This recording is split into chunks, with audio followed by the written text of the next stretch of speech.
Hey everyone, welcome back to another video. In this video, I'm going to show you how to connect your Govee Smart Table Lamp 2S to your Govee Home app. Now this video is going to be particularly useful for individuals who just got their Smart Table Lamp 2S.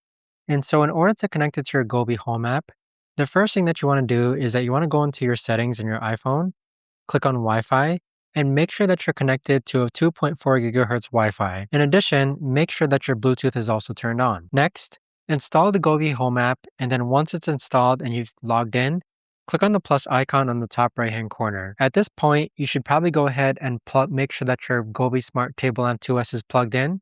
But after you click on the plus sign, you can see that it actually automatically finds your Govee Smart Table Lamp 2S.